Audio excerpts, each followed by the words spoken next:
38 chapters हैं और ये बुक स्टार्ट से लेकर, अगर मैं अपेंडिक्सिस को मत काउंट करूँ तो विल बी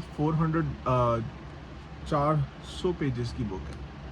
तो इसमें हम सबसे पहला चैप्टर पढ़ने जा रहे हैं अभी, और जिसका पहले चैप्टर का नाम है the characters of the story. ये कोई सब्जेक्टिव एक्सपीरियंस है जिसके तरीके से ऑथर हमें कुछ समझाने की कोशिश कर रहा है। तो हम स्टार्ट करेंगे यहाँ से। The characters of the story. To observe your mind in automatic mode, glance at the image below. ये इमेज एक औरत की है जो कि बहुत ऐसा लग रहा है कि जैसे बहुत गुस्से से मेरी तरफ देख रही है और मेरे बारे में मुझे कुछ बोलने वाली है। कि मैं आपको दिखा देता हूँ, ये स्क्रीन पे ये है।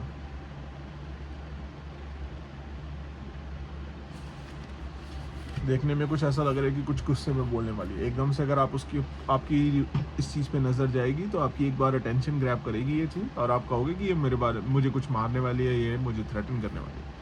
Your experience as you look at the woman's face seamlessly combines what we normally call seeing and intuitive thinking. As surely as quickly you saw the young woman's hair is dark, and you knew she was angry.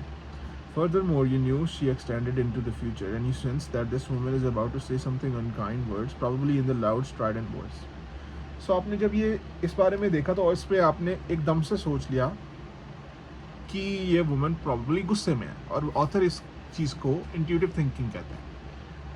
कि intuitive thinking होती है जो हमारे दिमाग से एक बिना सोचे एकदम से आ जाती है, जिसको हम गट फीलिंग भी कहते हैं। और इसने ये भी कहा कि आपने अपने आप ही फ्यूचर के बारे में लगने लगे कि ये औरत आपके बारे में कुछ बुरा बोलने वाली है, या आपको थ्रेटन करने वाली है, या आप किस तरीके से अपोज करने वाली है। You did not intend to assess her mood or anticipate what she might do, and your reaction to this picture did not have to have the feeling of something you did. It just happened to you. It was an instance of fast thinking. So कहता है कि देखो, जब आपने इस image की तरफ देखा, आपने ये नहीं सोचा कि मैंने क्या किया, आपने सिर्फ इंस्टेंटली अपने इमोशंस इंड्यूस हुए आपके, और आपने उसी टाइम जब आपके इमोशंस इंड्यूस हुए, आपने इतनी सारी जजमेंट्स जो हैं विद इन मिली सेकेंड ले ली। और इसी को जो ऑथर है वो कहता है कि ये इसको फास्ट थिंकिंग कहते हैं। Now look at the following problem ये है कि 17 times 24। तो you knew immediately that this is a multiplication problem, and probably that you knew you could solve with a paper and a pen if not without. You could also have some vague intuitive knowledge of the range of possibilities and results. You would be quick to recognize that both 12,609 and 123 are implausible. Without spending some time on the problem, however, would not be certain that the answer is 568. So, author ये कह रहा है यहाँ पर कि 17 times 24 अगर आप एकदम से देखो तो आपको पता चल जाता है, आप इमीडिएटली रिकग्नाइज कर लेते हो कि एक मल्टीप्लिकेशन की प्रॉब्लम है, और आपके माइंड के अंदर एक तरफ से एक रेंज जो है वो अपने आप एस्टिमेटेड रेंज जो है वो क्विकली निकल जाती है। कि आपको पता है कि अगर मैं 17 को 24 से मल्टीप्लाई करूँगा तो कहीं 12 लाख या 12,000 के अंदर तो आंसर आएगा नहीं, वो प्रॉब्ली कोई 3 नंबर के बीच में ही होएगा, और इवन 120 से नीचे ही होएगा, बिकॉज 17 को अगर 10 से मल्टीप्लाई करो तो 170 आता है, वो तो 10 से मल्टीप्लाई करने पे आता है, राइट। सो उसके नीचे तो होएगा नहीं, उसके नीचे होता तो वो 10 का मल्टीपल होता।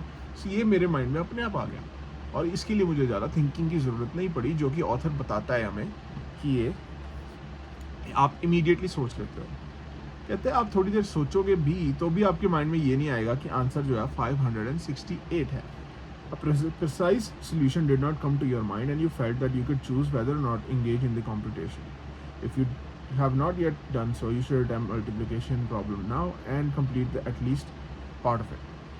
So कहता है कि जब आपने इस प्रॉब्लम की तरफ देखा, आपने देखा और आपने रजिस्टर ये कर लिया कि एक मल्टीप्लिकेशन की प्रॉब्लम है, which was a part of fast thinking.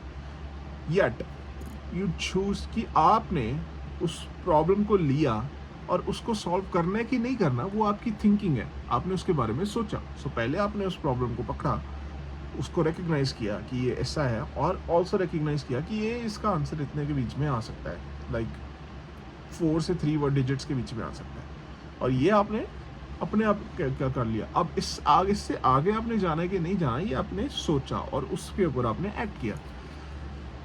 आप एक्ट करो ना करो, वो एक डिसीजन है जिसके बारे में ऑथर आपको बता रहा है। ये अभी आप आगे बताएगा इसको थिंकिंग को क्या कहते हैं। हम जल्दी जल्दी इसकी मल्टीप्लिकेशन कर लेते हैं। 24 टाइम्स 17 इट्स भी 168, 240 एंड 408 इसका आंसर होगा। सो you experienced slow thinking when you proceeded through a sequence of steps. First, you retrieved from your memory a cognitive program for multiplication that you learned in the school and then implemented it. Carrying out the computation was a strain. You felt a burden of holding much material in the memory as you needed to keep track where you were and where you were going, while holding on the intermediate results. The process was like mental work, deliberate, effortful, and orderly, a prototype of slow thinking. The competition was not only an event in your mind, but your body was involved too. So मैं इसके अंदर आता हूँ। So अब क्या होता है कि अगर आप एक्चुअल में मल्टीप्लिकेशन करने बैठे हो, ऑथर आपको ये बोलता है, तो आप ये एक्सपीरियंस करोगे कि सबसे पहले आपने मल्टीप्लिकेशन के क्या प्रोसेस होते हैं, कि क्या स्टेप्स होते हैं मल्टीप्लिकेशन में। जैसे कि हमने 24 के अंदर पहले मैंने 17 से मल्टीप्लाई करना है, तो मेरे को 24 को इंडिविजुअली 7 से मल्टीप्लाई करना पड़ेगा। ये स्टेप मैंने कहाँ से उठाया, जब मैं स्कूल में था, और ये मैंने स्कूल में सीखा था। और जब मैंने ये स्कूल में सीखा था, मैंने वहाँ से डिलिबरेट स्टेप्स को अपनी मेमोरी से उठाया, अपनी कॉग्निशन में लेकर आया। कॉग्निशन मतलब कि जो मेरा मन है, बुद्धि है, उसके अंदर मैं उस मेमोरी और उस स्टेप्स को लेकर आया। फिर मैंने अब उन स्टेप्स से को होल्ड किया थोड़ी देर के लिए, जो कि मेरे लिए एक तरह का चैलेंज था, कि मेरे मन के ऊपर एक तरह का बर्डन था, भार था। फिर मैंने 24 टाइम्स 17 को लिया, जो कि एक कहीं से भी उठाया, और उसको इस प्रोसेस के अंदर रन किया। अब उस प्रोसेस को रन करने के लिए मेरे मन के ऊपर एक तरह का भार आया, जो स्ट्रेन आया। मुझे सोचना तो पड़ा, बट सोचने के साथ थोड़ी मुश्किल भी फील हुई मुझे अंदर से। और इसको जो है ऑथर जो है वो स्लो थिंकिंग का नाम देते हैं। ये एफर्टफुल होती है, डिलिबरेट होती है और ऑर्डरली होती है। ऑर्डरली मतलब एफर्टफुल होता है कि इसके ऊपर आपको मन के अंदर मुश्किल आती है। डिलिबरेट होती है कि इसको आपको ध्यान से करना पड़ता है, आपका फोकस आपको एक तरह से करना पड़ता है। और ऑर्डरली मतलब कि सीक्वेंस वाइज, एक के बाद एक के बाद एक के बाद एक स्टेप, कि 24 से पहले 7 को मल्टीप्लाई करूँगा, फिर 24 को 1 से मल्टीप्लाई करूँगा, प्लस एक और चीज़ जिसके अंदर मैं एक ज़ीरो ऐड कर दूँगा उसके अंदर, उसकी बैक में, और फिर मैं उनको ऐड करूँगा, जो कि तीसरा ऑर्डर है। और फिर जाके मेरे को 24 टाइम्स 17 का आंसर मिलेगा, विच इज़ सिस्टम नंबर 2, जिसको ऑथर ने स्लो थिंकिंग बोला। So the competition was not the only event in your mind. Your body was involved too. Your muscles were tensed up, your blood pressure rose, and your heart rate increased. Someone looking closely at your eyes while tackling this problem would have seen your pupils dilate. Your pupils contracted back to normal size as soon as you ended your work, and when you found the answer was 408, by the way, or when you gave up. So अब ये author ये भी कहता है कि जब आप इस प्रोसेस में होते हो, स्लो थिंकिंग के प्रोसेस में, सिर्फ आपका ब्रेन इंगेज नहीं कर रहा होता, आपका दिमाग जो है वो इंगेज नहीं कर रहा होता, आपकी पूरी बॉडी इंगेज कर रही होती है इसमें। तो कहता है, अगर आप ऑथर कहता है कि अगर आप जब इस प्रॉब्लम को सॉल्व करने के लिए बैठे हो, तो आप जब बैठे थे तब उसके आपने ये दो चीज़ें उठाई, और जब आपने ये दो चीज़ें उठाई तो आपकी सिर्फ जो है मन और फोकस जो है वो ही काम नहीं कर रहे थे, आपकी पूरी बॉडी काम कर रही थी। और वो कैसे काम कर रही थी कि जब आप प्रॉब्लम सॉल्व करने बैठे, आपके मसल्स कुछ हद तक टेंस हो गए। टेंस मतलब कि कॉन्ट्रैक्ट हो गए। जैसे कि अगर हम ये मसल्स को टाइट कर लेते हैं, उनको हम मसल कॉन्ट्रैक्शन कहते हैं। जब मसल्स कॉन्ट्रैक्ट हो गए, आपका ब्लड प्रेशर इंक्रीज हो गया थोड़ा परसेंट मार्जिन। और अगर जब आप ये प्रॉब्लम सॉल्व कर रहे थे, कोई अगर आपकी आंखों की तरफ देखता तो आपके प्यूपल्स डायलेट होते हैं। तो मैं आपको समझाता हूँ प्यूपल्स क्या होता है। प्यूपल्स होते हैं जो आंखों का अंदरला हिस्सा होता है, जो अंदर के अंदर का काला हिस्सा होता है, ये इसको हम प्यूपल्स कहते हैं। प्यूपल्स का डायलेट होना मतलब है कि प्यूपल्स जो है वो छोटे हो गए, और ताकि वो आप एक जगह पर फोकस कर सको, आपको सिर्फ एक ही चीज़ दिखे और सारी चीज़ें एक तरफ एक टाइम पे मत दिखें, ताकि आप इस प्रॉब्लम का सोल्यूशन निकाल सकें। ये ऑल्सो ऑथर ने ये बोला कि जब आप इस प्रॉब्लम का सोल्यूशन निकाल दिया आपने, सारी जो ये सब चीज़ें, जो मसल्स, ब्लड प्रेशर और जो प्यूपल्स हैं, वो धीरे धीरे करके अपने आप नॉर्मल स्टेट पर आ गई जब आपने ये प्रॉब्लम का सोल्यूशन निकाल दिया। Two systems. Psychologists have been intensely interested for several decades in the two systems modes of thinking evoked by the picture of an angry woman or by multiplication problem and have offered many labels to them. I adopt the term originally proposed by psychologist Keith Stanovic and Richard Best and will refer to the two systems in mind as System 1 and System 2. System 1 operates automatically and quickly with little or no effort and no sense of voluntary control, and System 2 allocates attention to effortful mental activities that demands it, including complex computations. The operations of System 2 is often associated with subjective experience of agency, choice and concentration. So, इसके बारे में बस इतना कहा है author ने कि ये जो दो मोड्स ऑफ थिंकिंग है जिसके बारे में उसने अभी बात की, फास्ट और स्लो, इसके बारे में जो काफ़ी साइकोलॉजिस्ट हैं इसको टर्म देते हैं सिस्टम 1 और सिस्टम 2. तो सिस्टम 1 की और सिस्टम 2 की कैटेगरी में डालते हैं. सिस्टम 1 जो है वो काफ़ी जल्दी ऑपरेट करता है, वो काफ़ी लेस एफर्टफुल ऑप्ट करता है कि आपकी बॉडी और माइंड पे इतना स्ट्रेन नहीं पड़ता. जब आप सिस्टम 1 से क्विक जजमेंट जब हम किसी पे पास कर रहे होते हैं कि वो देख वो तो एक नाई है, हमें नहीं पता वो घर जाके क्रिएटिव काम कर रहा हो, क्या पता वो घर जाके पेंटिंग कर रहा हो, बट हम उसको सोच के इमीडिएटली कह देते हैं कि वो नाई है. और ये पार्ट जो है इसको हम सिस्टम 1 कहते हैं.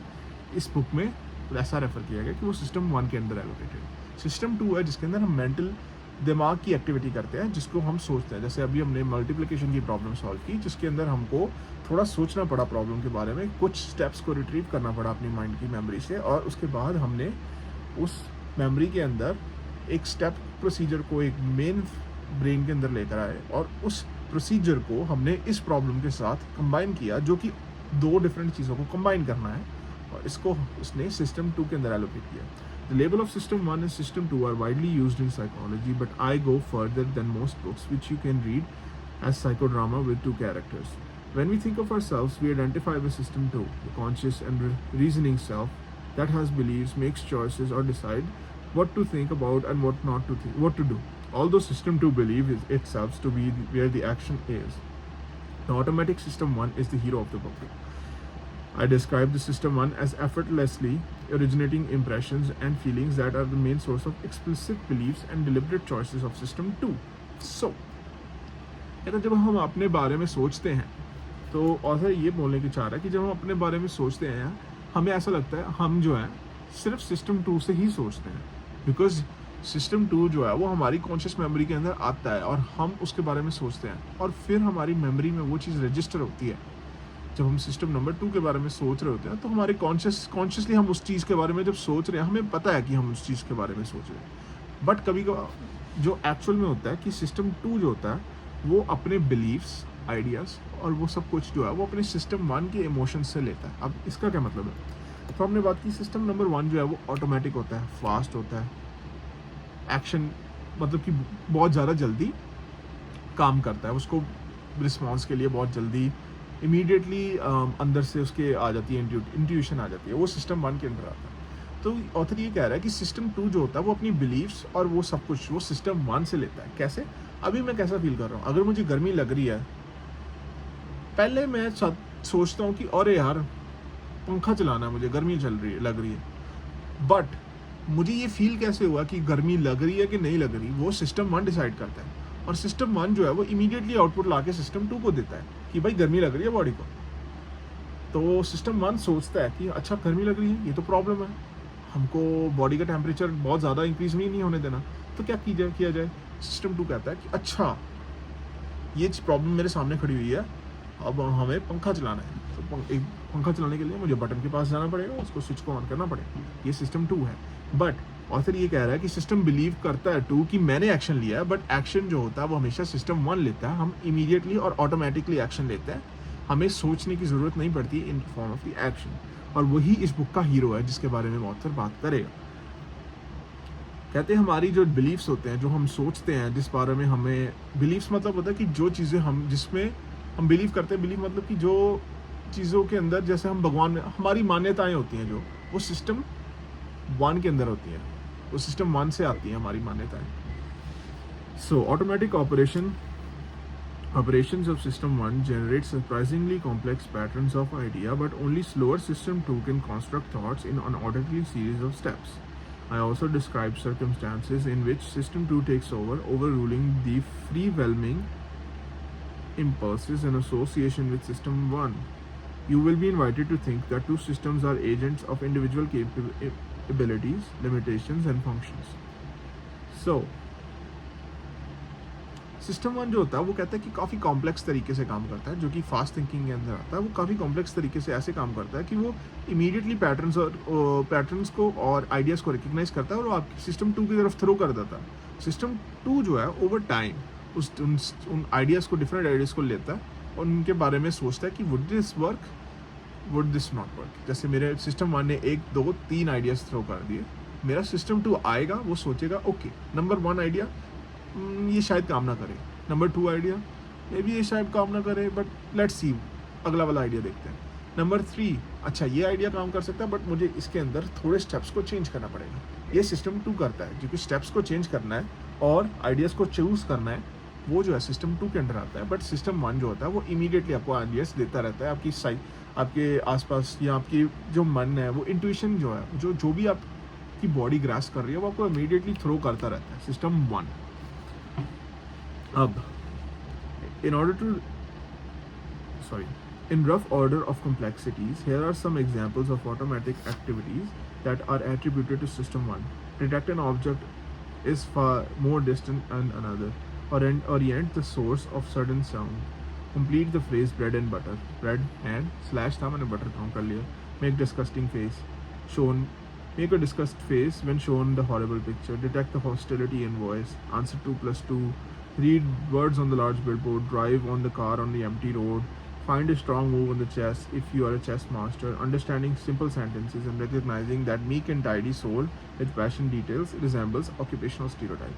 ये सब उसने एग्जाम्पल्स दिए हैं ऑथर ने, कि जब आपको इमीडिएटली देखकर पता चल जाता है कि कौन सी ऑब्जेक्ट पास में है और कौन सा ऑब्जेक्ट जो दूर में है, वो जो है वो आपको उसके लिए आपको सोचना नहीं पड़ता, वो आपकी थिंकिंग नंबर 1 से आता है ये। और उसने और भी कई एग्जाम्पल दिए हैं, जैसे 2+2 क्या होता है, आप सब बोलेंगे 4। All these mental events belongs with the angry woman. They occur automatically and require little or no effort. The capability of system 1 includes innate skills that we share with other animals. We are born prepared to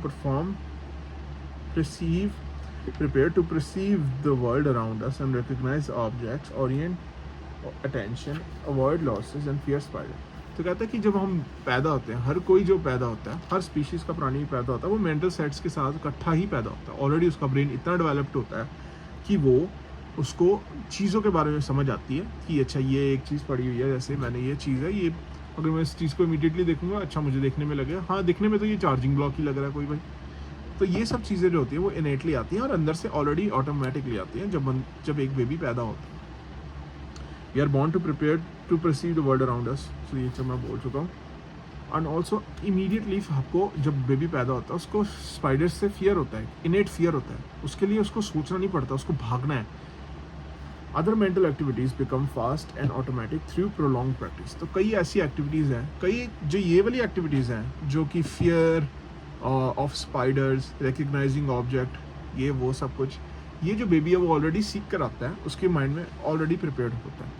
कई और चीज़ें जो होती हैं वो automatic बन जाती हैं, सिस्टम 1 सिस्टम 2 से सिस्टम 1 की कैटेगरी में आ जाती है जब हम उसको प्रोलॉन्गली एक्टिवेट करते हैं। जैसे कि एक बास्केटबॉल प्लेयर जब बास्केटबॉल स्टार्टिंग में खेलता है तो उसका माइंड जो है उस रूल्स के साथ खेलने में उलझ जाता है, बट एज वो ओवर टाइम प्रोलॉन्गली अपने आप को उसके साथ एक्सपोज रखता है, अपने प्रोलॉन्गली मतलब कि ज़्यादा देर के लिए अपने आप को बास्केटबॉल के अंदर इंगेज रखता है, काफ़ी जो 90% 80 to 90% चीज़ें होती हैं वो ऑटोमेटिक सिस्टम में चली जाती है कि भागना कैसे है, बॉल को पकड़ना कैसे है, बॉल को फेंकना कैसे है, बॉल को हूप के अंदर से पास करवाना कैसे है, ये सब चीज़ें जो होती हैं ये ऑटोमेटिक सिस्टम के अंदर अपने आप चली जाती हैं। और जिस बारे में ऑथर बात कर रहा है कि प्रोलॉन्ग्ड एक्सपोजर के साथ ये चीज़ें अपने आप आ जाती है। System 1 has learned association between the capital of France and it also has learned the skills such as reading, understanding nuances of social situations. So जो हम social situations होती हैं ये important इसलिए है क्योंकि ये कह रहा है कि आपको थोड़ी टाइम जब आप एक्सपोज करके रखते हो, जब मैंने अपने आप को एक्सपोज करके रखा इंग्लिश लैंग्वेज के साथ इनफ टाइम के साथ, अब मेरे लिए वो रीडिंग करना ईजी हो गया है उस बात। किसी और के लिए जो जापान से है मे बी उसको रीड करना मुश्किल है, बिकॉज उसने अपने आप को एक्सपोज नहीं किया। वो उसके लिए जापानीज़ के लिए सिस्टम 2 के अंदर है, मेरे लिए वो वही सेम एक्टिविटी सिस्टम 1 के अंदर है। Some skills such as finding strong chess moves required are only by specialized expert, and others are widely shared and detected similarities. Personality of the sketch stereotype requires broad knowledge and language of culture, which is most of us possess. The knowledge is stored in the memories and assessed with our intention without effort. Several of our mental actions in the list are completely involuntary, and you cannot refrain from the understanding of simple sentences in your own language or from orienting to a loud, unexpected thought. And now can you prevent yourself from knowing 2 plus 2 is 4, from thinking Paris which is the capital of France is mentioned. Other activities such as chewing are susceptible to voluntary control but normally run on autopilot. So उसने same examples ही दी हैं author ने, ये इतना important नहीं है। जो मैंने आपको ऑलरेडी एग्जाम्पल दे दिया उसी के बारे में उसने और कई एग्जाम्पल्स दिए हैं यहाँ पे ऑथर ने, कि ये सब चीज़ें जो होती है वो इनवॉलंटरी होती हैं। इनवॉलंटरी मतलब कि आपको उसको कंट्रोल नहीं करना पड़ता, आपको उसके बारे में सोचना नहीं पड़ता। जब आप चलते हो आप चलते रहते हो, आपको चलने के बारे में सोचना नहीं है कि एक स्टेप आगे रखना है फिर दूसरा स्टेप आगे रखना है। ये सब चीज़ें जो है ऑथर ने बताई है इस बुक में। अदर एक्टिविटीज सच एस नहीं है तो पढ़ लिया। The control of attention is shared by two systems. Orienting to loud sound normally is involuntary operation by system 1, which immediately mobilizes the voluntary action of system 2. So, अगर मैंने किसी कोई large sound सुनी, ये बहुत लार्ज साउंड है, तो मेरा जो कान है वो हर जो भी आसपास की साउंड्स है उनको सुन रहे हैं ऑलरेडी। वो सुनते हुए मेरे कान जो है कई चीज़ों को इग्नोर कर रहे हैं, जैसे कि पंखे की आवाज़ को वो इग्नोर कर रहे हैं, बट उन्होंने इस आवाज़ को सुना और फिर वो सुनकर जो सिस्टम 1 है वो क्या करता है, वो यही इनपुट को सिस्टम 2 की तरफ लेकर जाता है और बोलता है भाई हमें कोई आवाज़ आई है, इसके बारे में तुझे अटेंशन देने की ज़रूरत है, चल तू सोच अब, बाकी मेरा काम ख़त्म। सिस्टम 2 उस बारे में इस आवाज़ को लेता है। अच्छा ये आवाज़ आई है, वो कहाँ से आई है, वो स्पेशल डायमेंशन जो हमारे कानों के अंदर अपने आप होती है, हमें पता चल जाता है आवाज़ कहाँ से आई है। अच्छा मेरे आगे से आवाज़ आई है, फिर मैं अपनी अटेंशन को फोकस करता हूँ, आंखें मेरी वहाँ जाती हैं। जब मैंने उसके बारे में सोचा, अच्छा ये तो मेरे हाथ हैं जो क्लैप कर रहे हैं, और फिर मैंने रिकग्नाइज़ किया कि ये चीज़ सही है या नहीं सही है, जो भी है। ओके सो आगे, you may be able to resist turning around a source of loud and offensive comment at crowded party, but even if your head does not move, your attention is initially directed to it, or at least for a while. However, attention can be moved away from the unwanted focus primarily by focusing on intently on another target. So कहता कि अगर आप party में हो और आपको अगर किसी ने पीछे से आवाज़ दी है, कोई गाली देता हो, ए वे कोई पीछे आपको गाली देता है, आप उसके बारे में उस गाली को सुनोगे, उसको सुनना जो है वो आपको सुनना ही पड़ेगा। बेसिकली अगर आपकी इन्वायरमेंट में कोई चीज़ है तो आप उसको परसीव ज़रूर करोगे, ये थिंकिंग मान के अंडर आता है और वो ऑटोमेटिक होता है, उसके ऊपर आपका कोई कंट्रोल नहीं होता। अगर आपको उसको सुन के उसको रिस्पॉन्ड नहीं करना, वो आपकी अटेंशन जो है सिस्टम 2 के अंदर फॉलो करता है, और इसीलिए आपको ऐसा लगता है कि आपको सिस्टम 2 के अंदर आपका कंट्रोल है। और सिस्टम 2 जो है आपको बताता है कि भाई देखने की ज़रूरत नहीं है, बोलने की ज़रूरत नहीं है, it's a waste of time. ये जो है थिंकिंग सिस्टम 2 ने मुझे दी, और सिस्टम 1 ने हमेशा सुना कि पीछे था कोई जिसने मुझे गाली दी। और ये चीज़ जो है ये सिस्टम 1 और सिस्टम 2 की डाइवर्सिफिकेशन बता रहा है ऑथर, कि ये सिस्टम 1 ऐसे रिकग्नाइज करता है, फिर वो पास ऑन करता है वही इन्फॉर्मेशन सिस्टम 2 को। सिस्टम 2 जो है वो एक्यूरेट डिसीजन लेता है, और फिर उसके बाद एक फंक्शन जो है बॉडी का वो एग्जीक्यूट होता है। उसके बाद सिस्टम 2 में उसने ये भी बोला है कि अगर आप अपनी अटेंशन को किसी चीज़ से दूर करना चाहते हो तो आपको इंटेंशनली किसी और चीज़ पे फोकस करना पड़ेगा। कि अगर मैं ये 2 ऑब्जेक्ट्स लेता हूँ और मैं चाहता हूँ कि पहले मैं ये चीज़ के चार्जिंग ब्लॉक की तरफ देखता हूँ और मैं सोचता हूँ कि नहीं मुझे इसकी तरफ नहीं देखना, तो मुझे इसकी तरफ ना देखने के लिए इस पेन की तरफ फोकस करना पड़ेगा, अपना फोकस को कहीं और डाइवर्ट करना पड़ेगा, तभी मैं इस चीज़ को इग्नोर कर पाऊंगा fully. A highly diverse operation of system 2 have one feature in common: they require attention and are disrupted when the attention is drawn away. So basically अभी मैंने जो समझाया उसने वही चीज़ रिपीट किया कि अगर आपको सिस्टम 2 को यूज़ करना है तो आपको अटेंशन को यूज़ करना पड़ेगा, अटेंशन को एक जगह लेकर आना पड़ेगा, और अटेंशन जब टूटेगी तो आपका सिस्टम 2 की थिंकिंग प्रोसेस भी टूट जाएगी। ये बोला उसने। Brace of the starter of the gun, ये इसने कई एग्जांपल्स दिए, मैं उनके बारे में नहीं पढ़ूंगा, बट एक एग्जांपल आपको बता देता हूँ कि जब आप अपना फ़ोन नंबर किसी को बताते हो, आप फ़ोन नंबर को मेमोरी से रिट्रीव करते हो और फिर उसके बाद उसको वर्ड्स में लेकर आते हो, उसको ओरिएंट करते हो और फिर आप किसी को बताते हो, वो काइंड ऑफ सिस्टम 2 के अंदर आता है, ठीक है। In all these situations you must pay attention and you will perform less well or not at all if you are not ready or if your attention is distracted inappropriately. System 2 has some ability to change the way System 1 works by programming of normally automatic function of attention and memory. So कहते हैं कि system 2 के ऊपर में भी system 1 का थोड़ा सा कंट्रोल है। ये अभी हमने बात नहीं की थी, अभी ये नया है। सिस्टम 2 जो है स्लो थिंकिंग, वो हमारी फास्ट थिंकिंग को भी इन्फ्लुएंस करता है थोड़े तरीके में, और वो उसके अंदर भी कई तरह की मेमोरी और अटेंशन इन्वॉल्व होती है कि आपके फोकस जो है, फोकस होता है जब हम किसी चीज़ को देखते हैं। लेट्स से अगर आप दीवार पे एक डॉट की तरफ देख रहे हो, आप जब डॉट के ऊपर फोकस करते हो तो उसके आसपास का एरिया जो आप वो नोटिस करोगे वो ब्लर हो जाएगा। इस पूरे प्रोसेस को हम फोकस कहते हैं, अटेंशन कहते हैं। अटेंशन का ही एक पार्ट होता है। When waiting for a relative at a busy train station, for example, you can orient yourself at your will to look for a white-haired woman or a bearded man, and therefore increase the likelihood of attracting a relative from the distance. You can set your memory to the search of capitals that starts with N or French existentialists novel.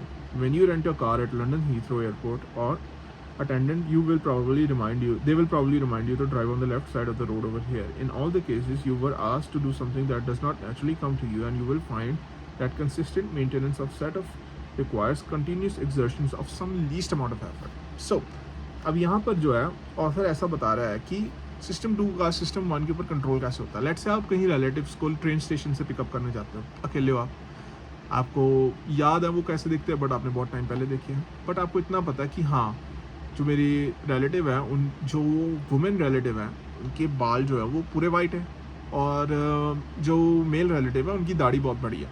तो आप अपने mind को Orient कर सकते हो कि अच्छा, अगर कोई सफ़ेद बालों वाली औरत के साथ बड़ी दाढ़ी वाला इंसान आ रहा हो, बंदा आ रहा हो, तो आपको सिर्फ उस पैटर्न को रिकग्नाइज करना है। तो आपको भीड़ में भी वो पैटर्न कहीं ना कहीं दिख जाएगा, और ये भीड़ में देखने का पैटर्न जो है वो सिस्टम 1 कंट्रोल कर रहा है, बट इस सिस्टम 2 को इन्फ्लुएंस किया कि भाई तुझे देखना ये है।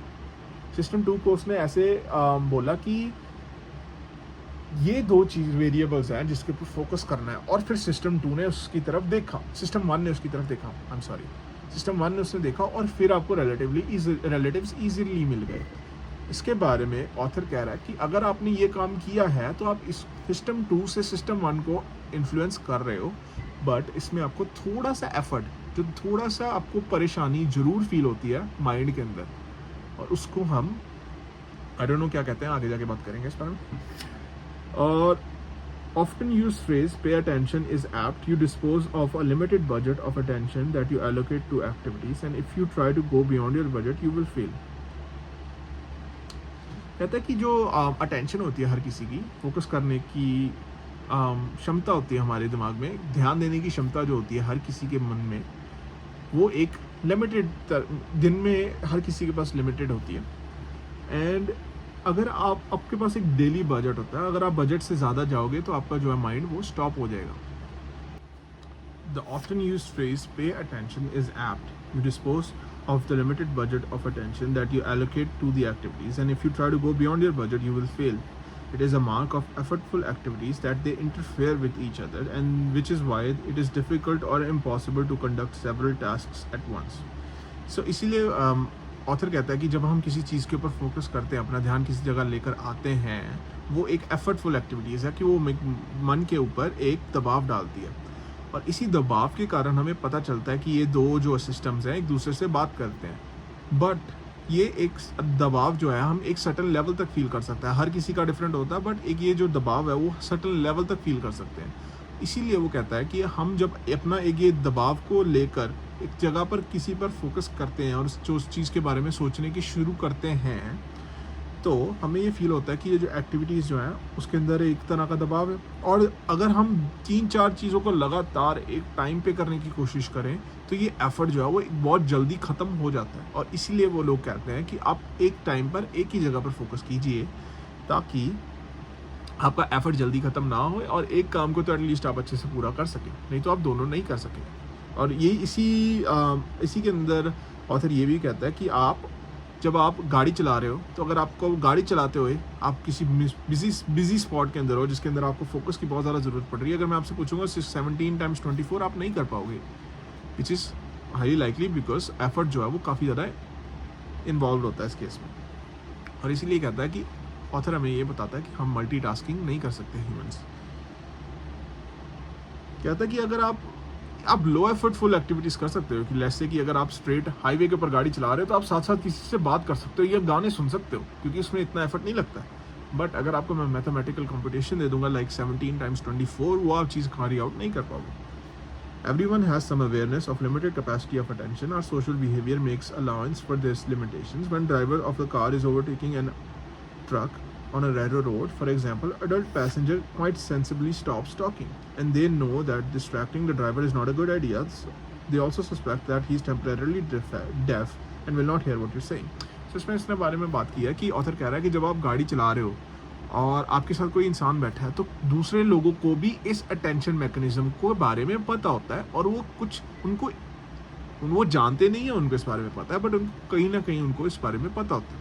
अब उसने एग्जांपल ये दिया कि अगर आप ट्रक को ओवरटेक करने की कोशिश कर रहे हो हाईवे पे, और अब वहाँ पे आपने दोनों स्टीयरिंग व्हील्स को हाथ में पकड़ लिया, आपको अपने गियर को शिफ्ट कर दिया, तब जो है जो आपके साथ बैठा होगा इंसान, वो आप ऑटोमेटिकली चुप कर जाएगा, कि ताकि आपकी अटेंशन जो है वो एक ही जगह पर फोकस हो सके, which is overtaking of the truck.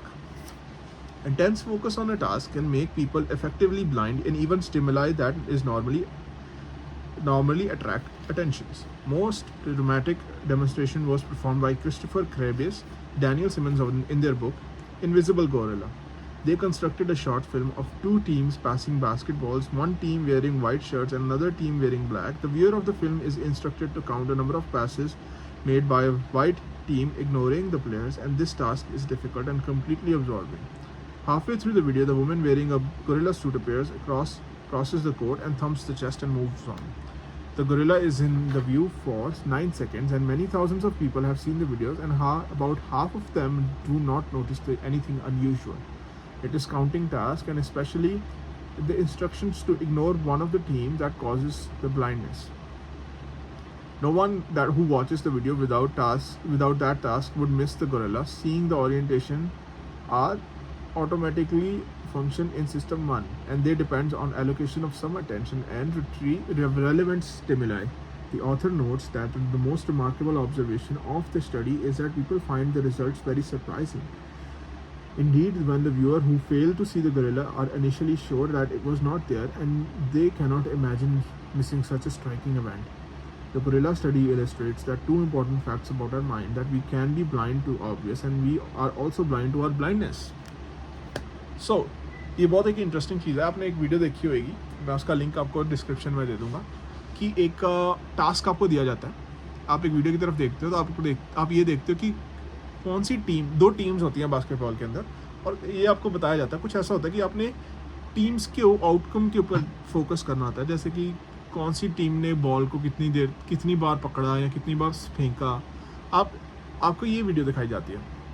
और उस वीडियो के अंदर आपका फोकस जो होता है वो बॉल के ऊपर होता है, कि अच्छा इस टीम ने 2 बार पकड़ी, इस टीम ने 1 बार पकड़ी, इस टीम ने 4 बार पकड़ी, इस टीम ने 3 बार पकड़ी। जब आपका ये फोकस इन 2 टीम्स के ऊपर होता है, तो वो आपको दिखाते हैं कि एक गोरिल्ला सूट में डाली हुई एक औरत आती है, वो अपनी चेस्ट के ऊपर ऐसे करती है, और वो फिर बीच में से चली जाती है, और आपकी जो फोकस होता है वो टीम्स के ऊपर इतना ज़्यादा बना होता है कि आप गोरिल्ला को नोटिस भी नहीं कर पाते। अब ऑथर कहता है कि interesting part of this is ये है कि जब हम इस बारे में बात करते हैं, जब हम ये वीडियोस किसी को दिखाते हैं, पहली बात तो हम जब उनसे पूछते हैं आपको लगता है कि इसके अंदर कोई गोरिल्ला आया होगा, वो कहते हैं नहीं गोरिल्ला तो जो व्यूअर्स होते हैं वो कहते हैं नहीं गोरिल्ला तो नहीं आ सकता, क्योंकि मैंने अटेंशन को पूरी अच्छे तरह से मैंने वीडियो को देखा। तो वो ये कहना चाह रहा था कि हम जब फोकस करते हैं हम आसपास के सराउंडिंग्स और स्टिमुलाइज के ऊपर के लिए ब्लाइंड हो जाते हैं, कि हम आसपास की चीज़ों के बारे में ब्लाइंड हो जाते हैं और हम अपनी ब्लाइंडनेस के लिए भी ब्लाइंड हो जाते हैं। हमें पता भी नहीं चलता कि आसपास कोई चीज़ थी। हमें ऐसा लगता है कि हमने तो सब कुछ देखा, बट हमें ऐसा जो लगता है वो गलत है। वो हमारे माइंड का एक फ्लॉ है। फ्लॉ मतलब कि एक प्रॉब्लम है हमारे माइंड में। द इंटरेक्शन ऑफ, अब ये आ गया है, कहता है कि जब हम दोबारा किसी को दिखाते हैं वही भी सेम वीडियो, तब जाके उनको पता चलता है अच्छा भाई इसमें तो एक गोरिल्ला भी था। तो इसका मतलब हमारी थिंकिंग के अंदर, पैटर्न्स के अंदर भी एक डेफिसिट है, मतलब एक देखने में एक प्रॉब्लम है, एक फ्लॉ है। Plot hypnosis. The interaction of two systems is a recurrent theme of the book, and brief hypnosis of the plot is in order. In the story I will tell, System 1 and System 2 are both active whenever they are awake. System 1 runs automatically and System 2 is normally in comfortable low effort mode in which only fraction of its capacity is engaged. System 1 continuously generates suggestions of System 2 for System 2, impressions, intuitions, intentions and feelings, and if endorsed by System 2, impressions and intuitions are turned into beliefs and impulses turned into voluntary actions. When all goes smoothly, which is most of the time, System 2 adopts the suggestions from System 1 with little or no modification. You generally believe your impression or act on your desires, and that is fine usually. तो इसके बारे में इसने सिर्फ यही बोला है कि सेम चीज़ बोली है कि जो सिस्टम 1 और सिस्टम 2 है वो यूजुअली इंटरैक्ट करते ही हैं एक दूसरे के साथ, और वही इस बुक का रिकरिंग थीम है कि इसी बुक के अंदर उसने बार बार इस बारे में बात की है। And brief hypnosis of the plot I will tell. System 1 कहते जब आप उठ रहे होते हो तो आपके बोथ सिस्टम जो होते हैं वो इकट्ठे काम करते हैं एक साथ। सिस्टम 1 जो होता है वो काफ़ी कम एफर्ट मतलब कि कम स्ट्रेन, जो आपको कम ज़्यादा उसके लिए काम नहीं करना पड़ता, अपने आप काम करता है। और सिस्टम 2 जो होता है वो काफ़ी कंफर्टेबल स्टेट में होता है कि वो मतलब इतना काम, वो भी इतना काम नहीं करना चाहता सिस्टम 2 भी, और वो एक नॉर्मल से लेवल पे रहता है, इतना ज़्यादा इंगेज नहीं करता है, अपनी फुल कैपेसिटी पे इंगेज हमेशा नहीं करता है सिस्टम 2। और सिस्टम 1 जो है वो कंटिन्यूसली सजेशंस, इंप्रेशंस, बिलीव्स जो है वो जनरेट करता रहता है। जैसे मेरा सिस्टम 1 मुझे बोल रहा है लेट्स से कि मुझे भूख लग रही है, वो मेरे सिस्टम 2 के पास जा रहा है, वो कह रहा है ठीक है यार इतनी भूख नहीं लग रही, अभी हम बैठ सकते हैं थोड़ी देर। सिस्टम 1 जो है ऑटोमेटिकली आइडियाज़ जो है वो बिलीव जनरेट कर रहा है, और सिस्टम 2 जो है उस आइडियाज़ को ले रहा है और सोच रहा है उस बारे में कि अच्छा इसको मुझे, इसके ऊपर मुझे मान्यता रखनी है, मुझे इसको बिलीव करना है कि नहीं करना है। सिस्टम 2 ऐसे करता है। कहता है कि यूजुअली सब कुछ जो है काफ़ी स्मूथली चले जाता है एक्टिंग ऑन योर डिज़ायर। जब आपको किसी एकदम से कोई डिज़ायर पे एक्ट करना है कि आपको भूख लग रही है, वो आपकी एक भूख की डिज़ायर है और आपको एकदम से उठ के खाने जाना है, तब आपका सिस्टम 2 भी इंगेज होता है, बट वो ज़्यादा इंगेज नहीं होता। आप ऑटोमेटिकली काम करते हो और अपना काम जो है आपको पूरा करते हो। When System 1 runs into difficulties, it calls for System 2 to support more detailed and specific processing that may involve for the problem of the moment. System 2 is mobilized when the question arises for which System 1 does not offer an answer, and as probably happened to you, you encounter that multiplication problem 17 times 24. You can feel a surge of conscious attention whenever you are surprised. ऐसा बोलता है कि system 1 जो है जब उसके पास किसी problem का इमीडिएट आंसर नहीं होता, तब सिस्टम 2 को वो इंगेज करता है। सॉरी गाइस, तो वो सिस्टम 2 को इंगेज करता है। दोबारा बोलता हूँ कि ऐसा बोल रहा है कि जब सिस्टम 1 के पास इमीडिएटली कोई आंसर नहीं होता, तब वो सिस्टम 1 जो होता है वो इसी प्रॉब्लम को लेकर सिस्टम 2 के पास जाता है, और सिस्टम 2 जो होता है वो अपने अटेंशन और रिसोर्सेज को एलोकेट करता है और फिर उस प्रॉब्लम के ऊपर काम करना शुरू करता है। जैसे कि अगर आप इसको 17 टाइम्स 24 बता दिया जाए, आपको इमीडिएटली आंसर नहीं पता चलेगा, तो आपको कहीं ना कहीं अपने सिस्टम 2 को एक्टिवेट करना पड़ेगा। You can also feel a surge of conscious attention whenever you are surprised.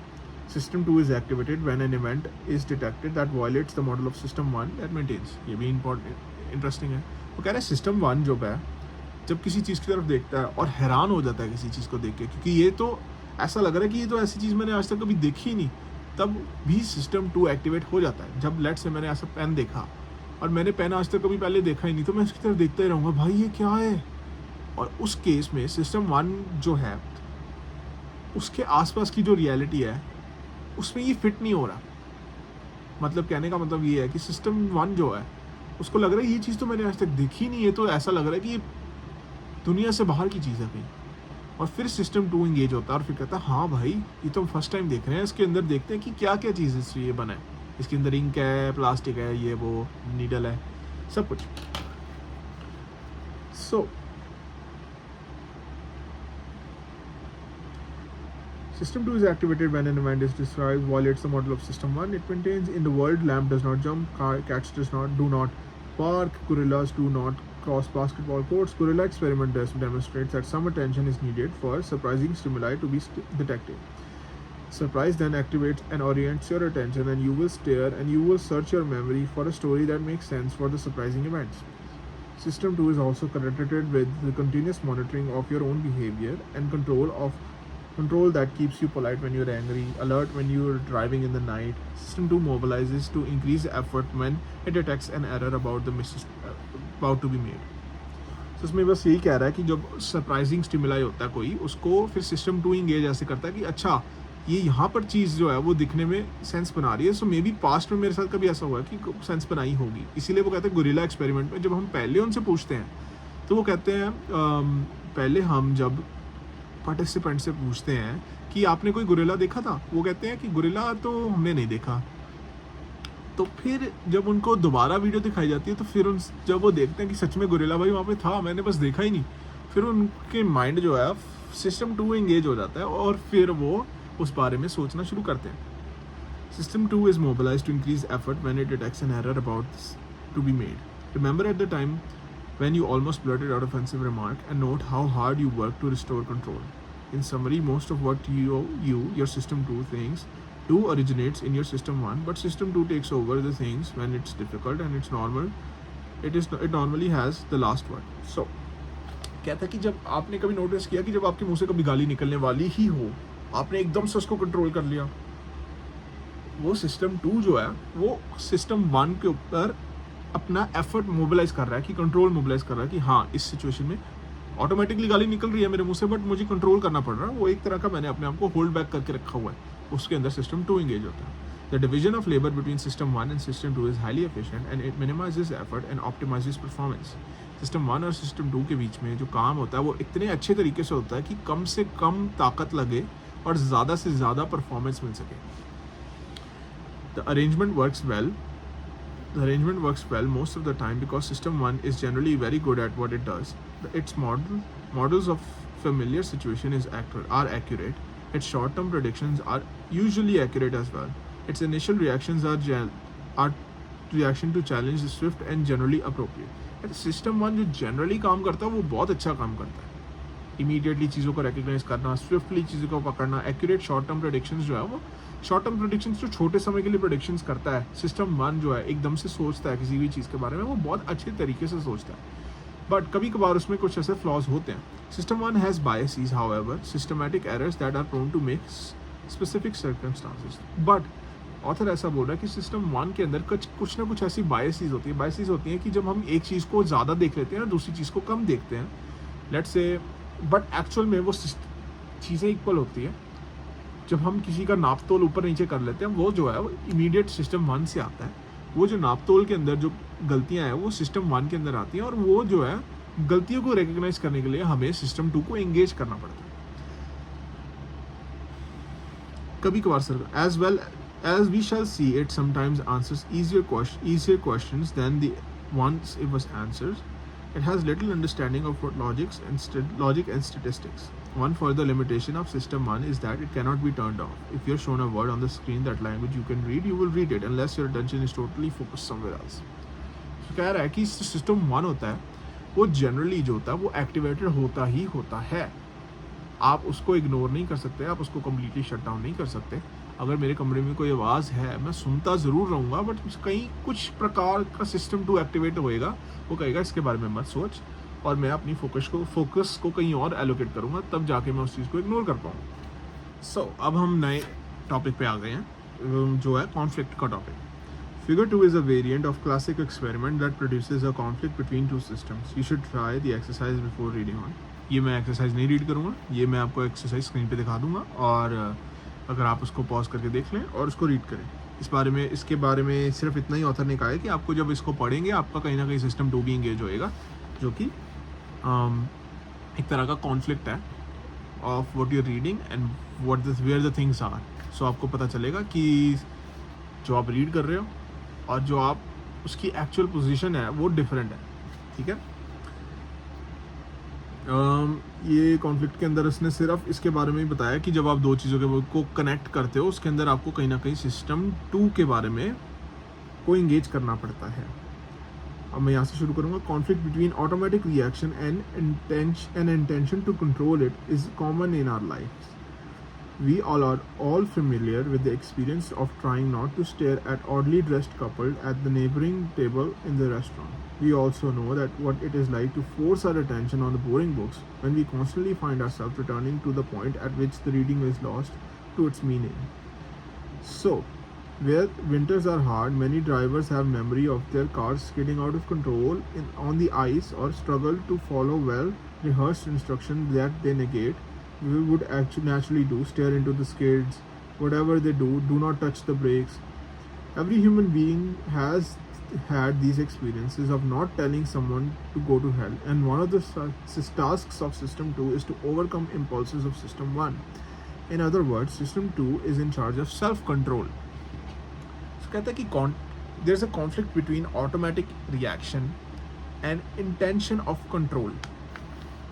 So automatic action जो है, जब मेरा अपने आप मेरे मुंह से कुछ निकलना लगे उसको हम ऑटोमेटिक एक्शन में बोलेंगे, बट वो निकालना चाहिए या नहीं चाहिए वो मेरा सिस्टम 2 के अंडर आएगा, जिसको हम इंटेंशन ऑफ कंट्रोल बोलेंगे। यहाँ ये चीज़ जो है वो बहुत कॉमन है हमारी लाइफ में, हमेशा एवरीडे हम फेस करते हैं कि जैसे अगर आप कहीं बाहर गए और आपको कोई बंदा छपरी की तरह देख रहा है कि ड्रेस किया हुआ है और आप चाहते हो कि उसकी तरफ मत देखो, आपको पता है देखना ऐसे किसी की तरफ स्टेयर करना is not a good thing, पर स्टिल आप अपने आप को कहते हो कि अरे यार उन्होंने देख कितनी बुरी ड्रेस डाली हुई है भाई, और फिर आप उसके बारे में सोचते हो और कहते हो कि देखो उन्होंने बुरी ड्रेस डाली है नहीं डाली वो मैटर नहीं करता, मैटर ये करता है कि मुझे किसी की तरफ स्टेयर नहीं करना है। And that is what author is talking about here. System 2 जो है वो इम्पल्स कंट्रोल पे भी काम करता है कुछ हद तक।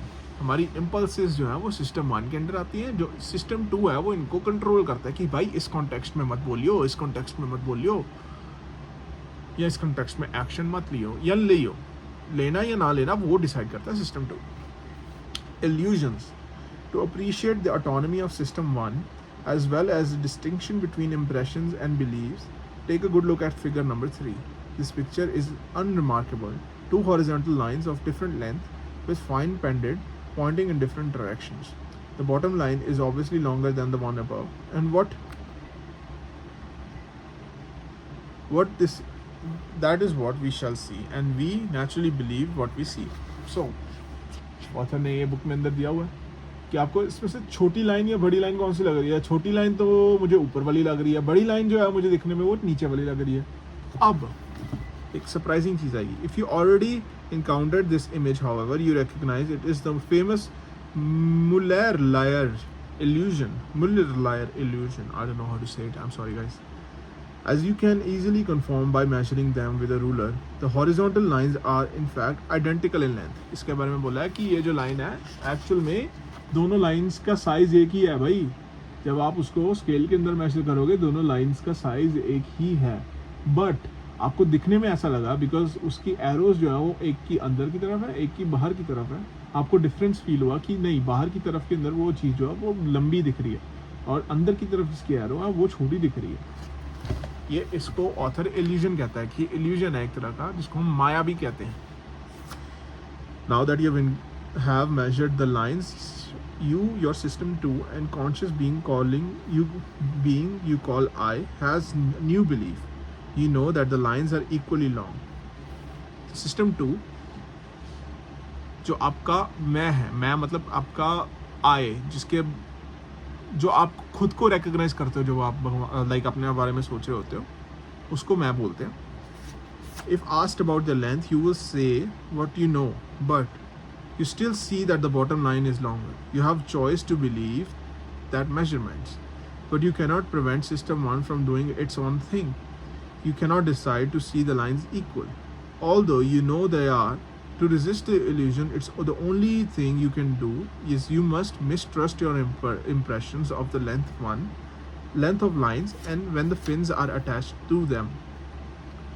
तो इस बारे में ऑथर ने बोला है कि आपका ऐसा लाइक दिमाग हर किसी का ऐसे ही काम करता है कि आपने अब जान लिया कि दोनों लाइंस जो हैं वो सिमिलर हैं, मतलब एक ही लेंथ की हैं, बट ये जानने के बाद भी अगर आप दोबारा इसकी तरफ देखोगे अभी भी आपको वो लाइंस जो है नीचे वाली जो है वो बड़ी ही लगेगी और ऊपर वाली जो है वो छोटी ही लगेगी। मैं आपको एक बार दोबारा दिखा देता हूँ। ये देखिए, ये दिखने में आपको छोटी बड़ी ही लगेंगी। कहता है ऑथर आपको ये बोलता है कि देखो, आप जब मेजर करके देखते हो चीज़ को, आप उस चीज़ को समझ सकते हो कि ये दोनों चीज़ें जो हैं, दोनों लाइंस जो हैं वो इक्वल हैं, बट आप अपने कॉन्शियस थॉट, अपने फर्स्ट सिस्टम नंबर 1 को, फास्ट थिंकिंग को कंप्लीटली चेंज नहीं कर सकते कि वो इसको देखने ही ऐसे लग जाए कि दोनों उसको इक्वल लगने लगे। ऐसा नहीं पॉसिबल। आपको एक इम्पल्स कंट्रोल रखना पड़ेगा अपने माइंड में जब आप इसकी तरफ देखते हो, क्योंकि आपको ऑलरेडी इसका सोल्यूशन पता है कि दोनों लाइंस इक्वल हैं और दोनों लाइंस इक्वल हैं, इसीलिए मैं यही बोलूँगा सबको कि भाई मुझे तो इक्वल लग रही है, बट एक्चुअल में मुझे वो लग रही हैं वो दोनों डिफरेंट लग रही हैं। जो एक्चुअल में लगना है वो डिफरेंट है, बट उस चीज़ की नॉलेज होना और उसको इम्पल्स कंट्रोल करना, ये सिस्टम 2 ने पता किया, और सिस्टम नंबर 2 जो है वही मुझे बता रहा है, मुझे मार्गदर्शन कर रहा है मेरे। सो यहाँ से ऑथर कहता है कि not all illusions are visual, there are illusions of thought which we call cognitive illusions. As a graduate student I attended some courses on art and sciences of psychotherapy. During one of these lectures, our teachers imparted a morsel of clinical wisdom. This is what he told us. You will from time to time meet a patient who shares a disturbing tale of multiple mistakes in the previous treatment. He has seen several clinicians and all failed him. The patient can lucidly describe how his therapist misunderstood him, but he quickly perceived that you're different. You share the same feeling and are convinced that you understand him and you will be able to help him. At this point, my teacher raised his voice as he said, "Do not even think of taking on this patient. Throw him out of the office and he is like a psychopath and you will not be able to help him out." So, इस बारे में वो बात करता था कि जब वो स्कूल के कोर्स अपने मेडिकल की फील्ड में काम कर रहा था, वो स्टडी कर रहा था, तो उसने ये जाना, इसने एक कोर्स लिया जो कि साइकोथेरेपी के बारे में था। साइकोथेरेपी होती है जो थेरेपी हम लोग करते हैं, एक दूसरे से बात करते हैं। तो थेरेपी के अंदर अगर आपको एक पेशेंट आता है, वो कहता है कि वो आपको बोलता है कि आपके सामने एक पेशेंट है, वो आपको बोल रहा है कि भाई जितने भी मेरे पिछले साइकोथेरेपिस्ट थे ना, उन्होंने मुझे फेल कर दिया, कुछ ना कुछ तो गलती की नहीं, वो मेरे को समझते ही नहीं थे भाई, पर मुझे ऐसा लगता है भाई तू अच्छा है, तू मुझे समझ जाएगा। ये एक इल्यूजन ऑफ कॉग्निटिव इल्यूजन है। वो आपको ऐसा फील करवाने की कोशिश कर रहा है कि भाई तू ही मेरी हेल्प कर सकता और मेरी हेल्प कोई नहीं कर सकता। वो एक ह्यूमन नीड हो जाती है कि हमें किसी की हेल्प करनी है, वो एक्टिवेट हो जाती है, वो एक फास्ट थिंकिंग के अंडर आती है, बट वो एक इल्यूजन है।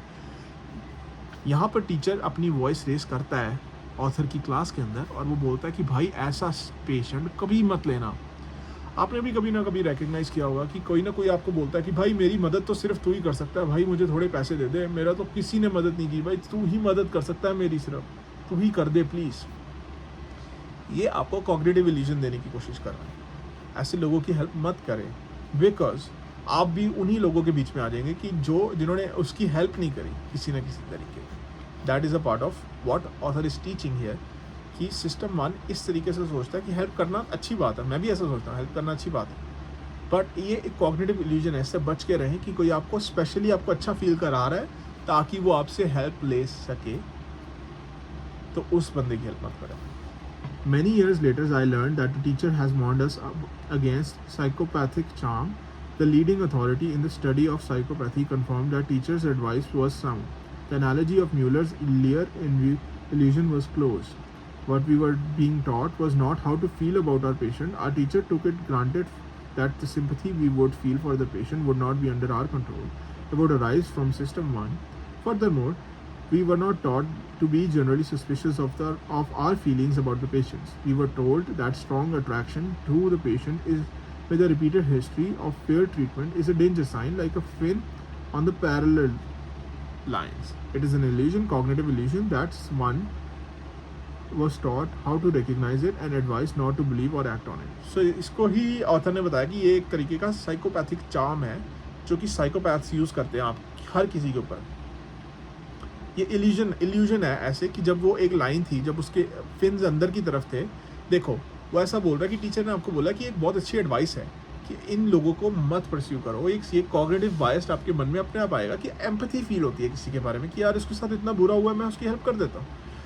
और जनरली जो साइकोथेरेपी में सिखाया जाता है कि वो आपको यही सिखाया जाता है कि आपकी जो फीलिंग्स है वो गलत नहीं है. एम्पैथी जो आपने फील कर रहे हो अपने बारे किसी के बारे में वो कोई गलत नहीं है. बट ये जो है वो एक स्ट्रक्चर कॉग्निटिव बायस के अंदर आता है. और जब भी आप ये स्ट्रक्चर को फील करते हो तो अपने सिस्टम 2 को एंगेज करो जल्दी से जल्दी और उस जगह से भागो. ये आपके लिए अच्छा नहीं है.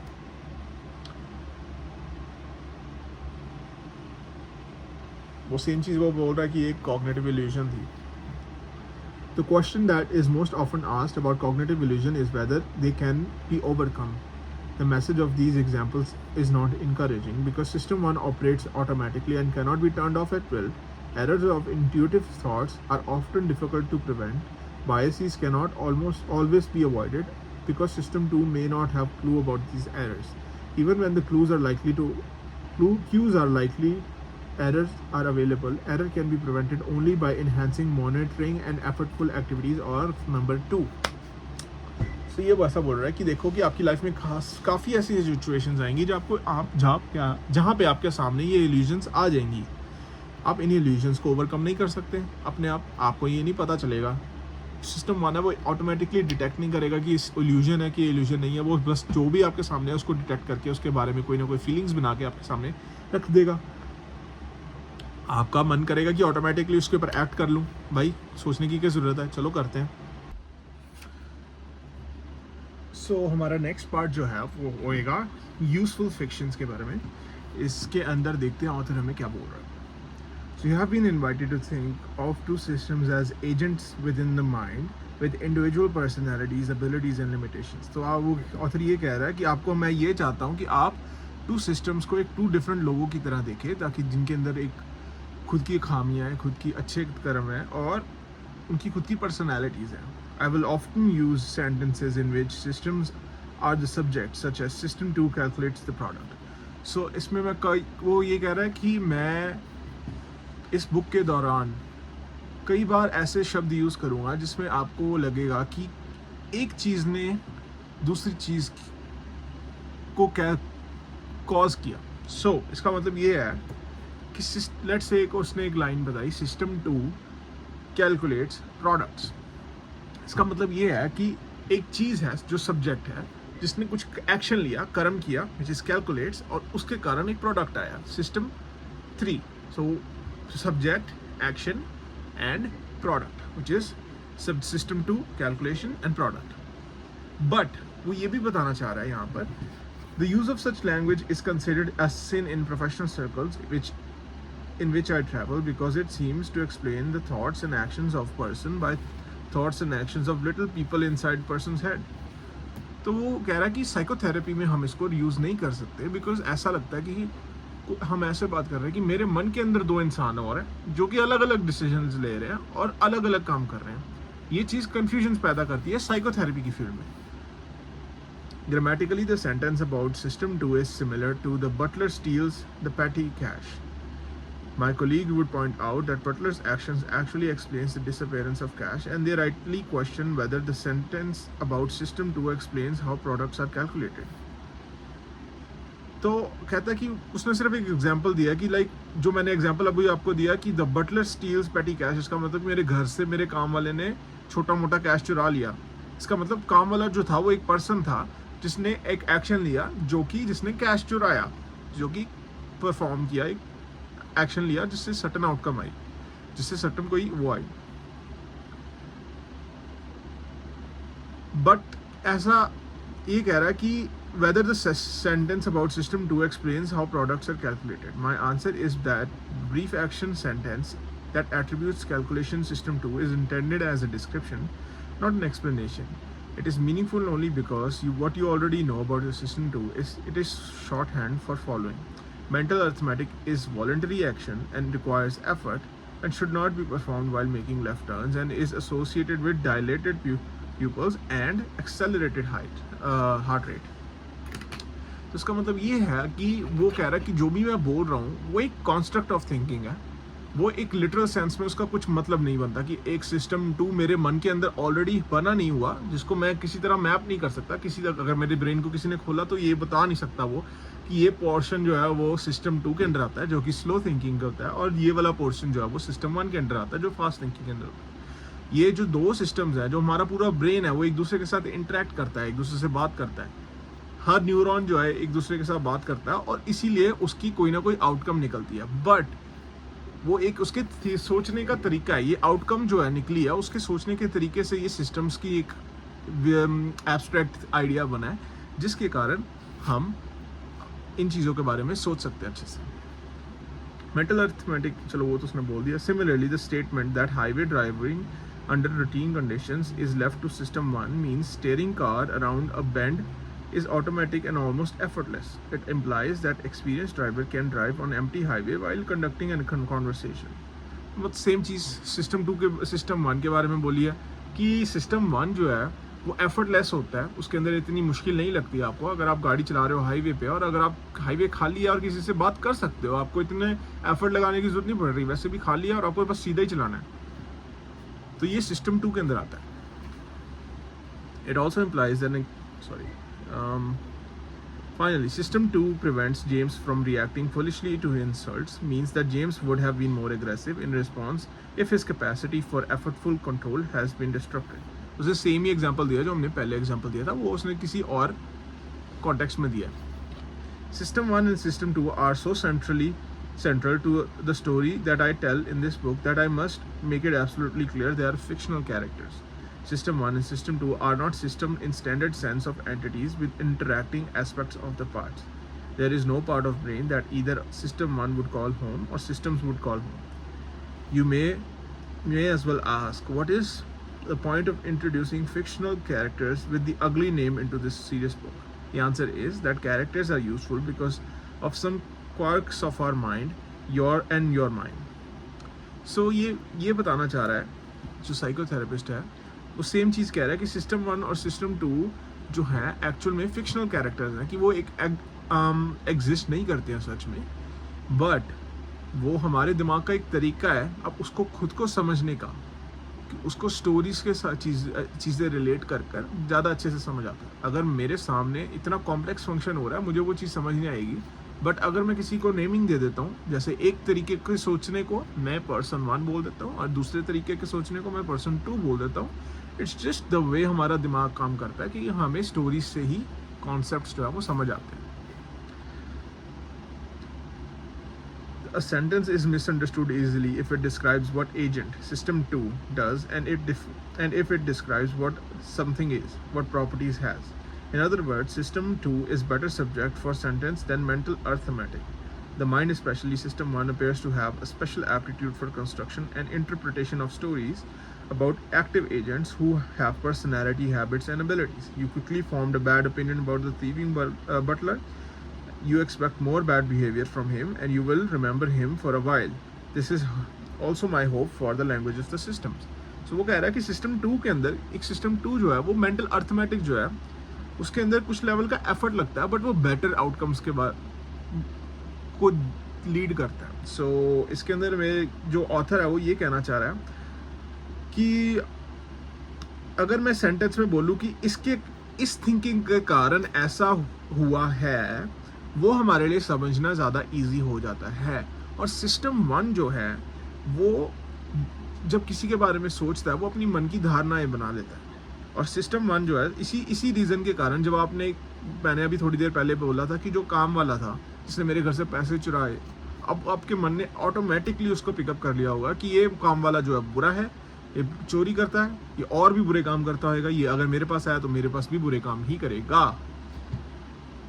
और ये सिस्टम 1 की एक तरीका है चीज़ों को जानने का कि वो एट्रीब्यूट्स और लोगों के साथ इजीली समझ जाता है। इसीलिए उसने इस बुक में 2 डिविजन्स दिए हैं, सिस्टम 1 और सिस्टम 2, जो कि एक इंसान की तरह, 2 डिफरेंट इंसान की तरह वो बात करेगा इस बुक के अंदर। Why call it system 1 and system 2 rather than more descriptive automatic and effortful system? The reason is simple. Automatic system takes longer to say, and system 1 and therefore takes more space in our working memories. This matters because anything that occupies your working memory reduces your ability to think. You should treat system 1 and system 2 as nicknames like Bob and Joe, identifying characters that you will get to know over the course of this book. The fictitious systems makes it easier for me to think about judgment and choices and will make it easier for you to understand what I say.